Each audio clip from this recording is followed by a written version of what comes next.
Hey everyone, it is Skylar. Welcome back to the channel. How are you all doing? I hope you're doing very well.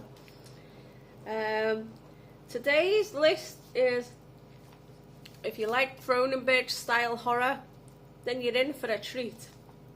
Because this is top 10 of my favourite body horror movies. Yeah. You are in for a very good treat indeed. So,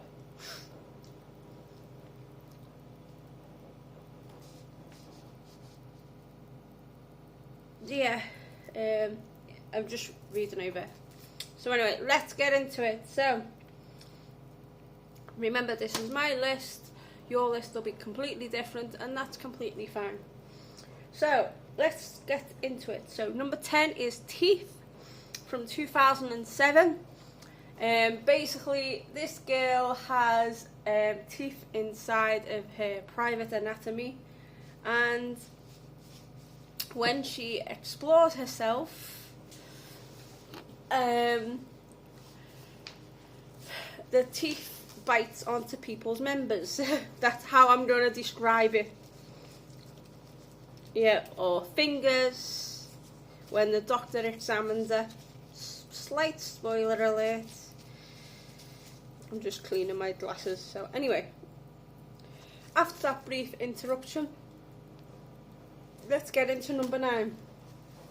It's from 1995 and has a all-star cast including Natasha Henstridge, Marge Hellenberg, Michael Madsen, Ben Kingsley. The list goes on. And of course, I'm on about Species, with Natasha Henstridge's character, Sil, transforms into this alien and she needs to reproduce. Unbeknownst to one of the investigation teams, he ends up having intercourse with Sil, and Sil gets pregnant.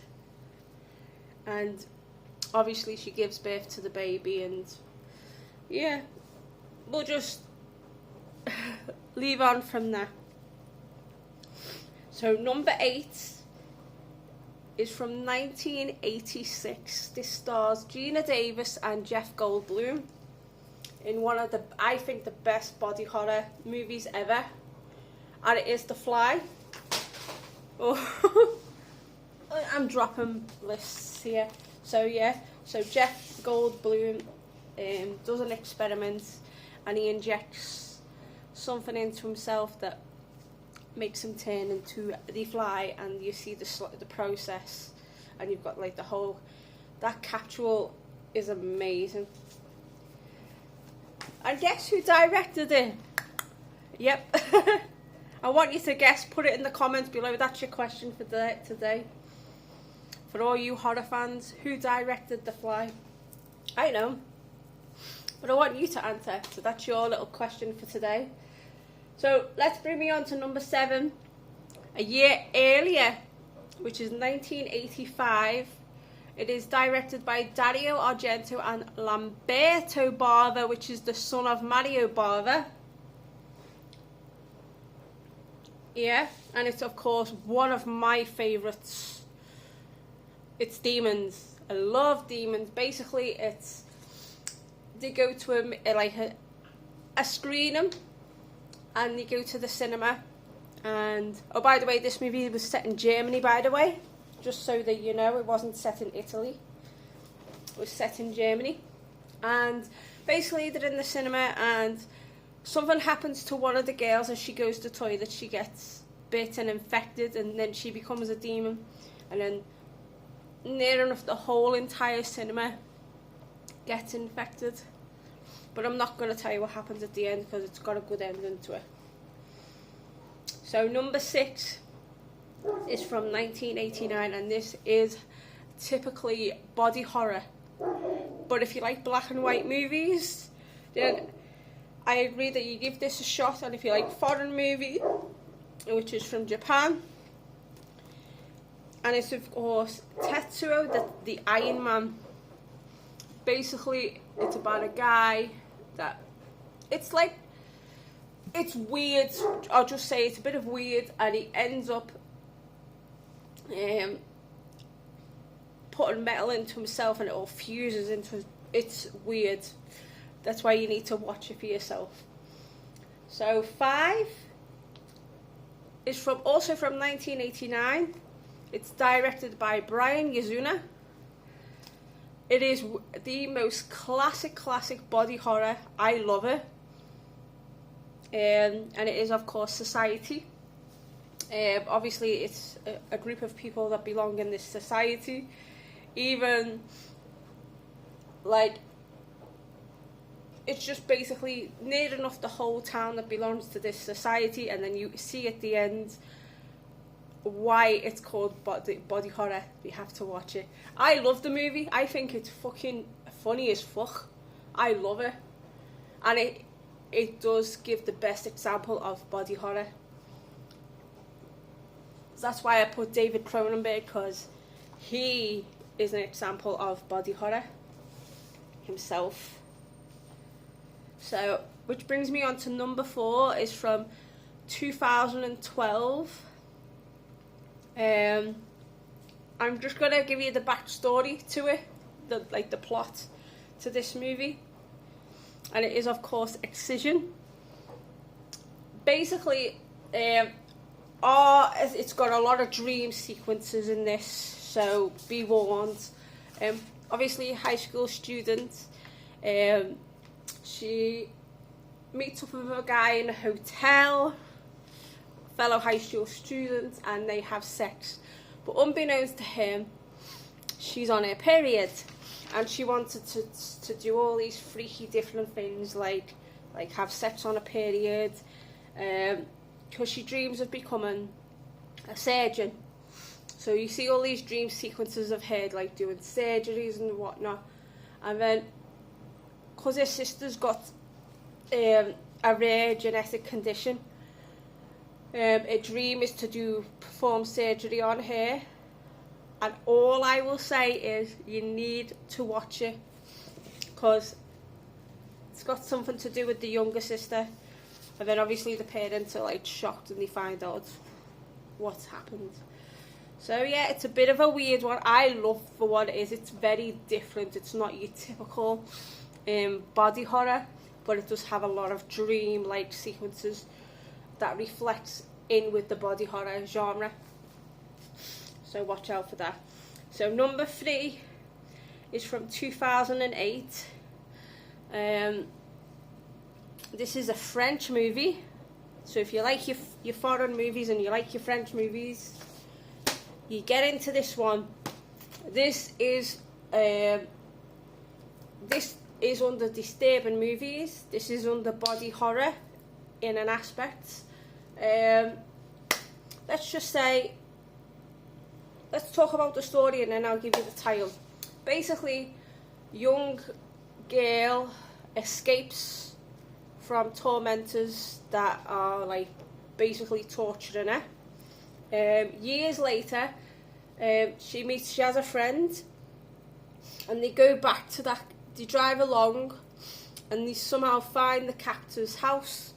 So obviously, a slaying happens, something happens, and then obviously the girl that was from in the beginning, slight spoiler alert, she does get killed. Unfortunately, it is a little bit sad. And then the friend gets taken away, and something happens to the friend, which becomes the title of this movie, which is Martyrs. Yeah, so I'm just leaving it at that. So go and watch. I love it. I think it's brilliant, well made. I know the director's name's Pascal, but I don't want to say the last name just in case I butchered it, or someone like this. Oh no, it's not that, blah blah blah. But I know the first name of the director is Pascal. Yeah, so don't quote me on that one. So number 2 is from 2008. Number 3, by the way. Number 2 is from 1988. One of my favourite franchises of all time. If we're talking horror franchises, this is one of my favourite franchises of all time. And this time we're going to talk a little bit about Julia. Julia in the first one, she was, she's married to Frank.